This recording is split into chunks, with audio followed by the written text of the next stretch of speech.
न सके जो वो सरकार निकम्मी है, जो सरकार निकम्मी है वो सरकार बदलनी है, ओपीएस दे न सके जो वो सरकार निकम्मी है, जो सरकार निकम्मी है वो सरकार बदलनी है।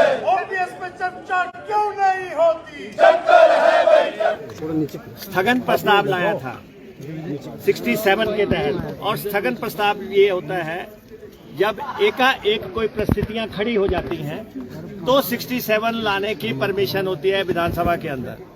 और हम ये कह रहे थे सारे काम रोक के जो कर्मचारियों के मुद्दे हैं, जिसकी वजह से आज हजारों कर्मचारी जो हैं शिमला आए हुए हैं, जिनको विधानसभा तक आने नहीं दिया जा रहा है। और सबसे अहम मसला ओल्ड पेंशन स्कीम का है। और यहाँ पे आशा कुमारी जी और हमारे विधायकों ने स्थगन प्रस्ताव लाया। डिटेल में आशा जी आपको ब्रीफ करेंगी। लेकिन एक बात जो ये बार बार कह रहे हैं कि ओल्ड पेंशन स्कीम बंद किसने की थी? ओल्ड पेंशन स्कीम बंद की श्रद्धेय अटल बिहारी वाजपेयी जी की सरकार ने 2003 में, उनकी सरकार ने बंद की। उन्होंने राज्य सरकारों को विवश किया कि बंद करो।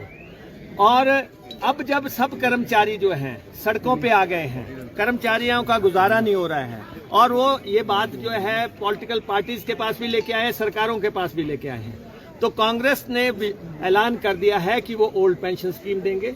सदन के अंदर भी कह दिया है, सदन के बाहर भी कह दिया है। एक बात और हमारी लीडरशिप जो है, जो दिल्ली से आई थी, वो भी कह गए हैं। ये कहते हैं पैसा कहाँ से आएगा?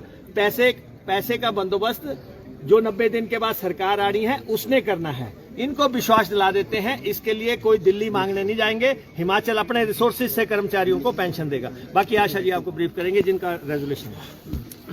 आज हमने रूल 67 के तहत स्थगन प्रस्ताव दिया था। मेरे साथ और भी विधायक ठाकुर रामलाल जी, अन्य विधायकों ने भी ये प्रस्ताव दिया था।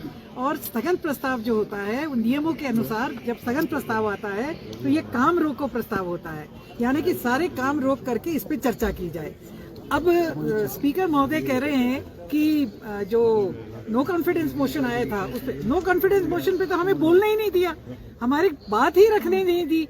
और दूसरी बात ये है कि आज की तारीख में शिमला की सड़कें जो हैं आप सब देख रहे हैं, चारों तरफ कर्मचारी जो हैं वो सड़कों पे उतर आए हैं।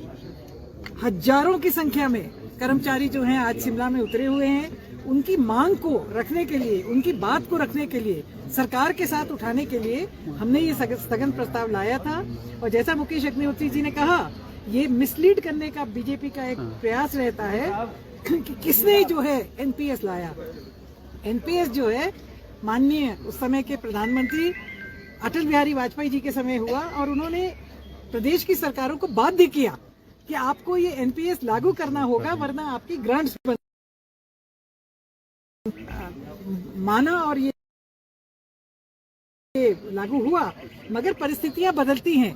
आज कांग्रेस पार्टी ने राष्ट्रीय स्तर पे ये फैसला कर लिया है कि जहां जहां कांग्रेस की सरकार बनेगी, जिसमें से कि राजस्थान और छत्तीसगढ़ जो है वो दोनों ही सरकारें इसको लागू कर चुकी हैं, और झारखंड में जहां हमारी सरकार कोलिजन में है उन्होंने भी लागू करने का फैसला कर लिया है।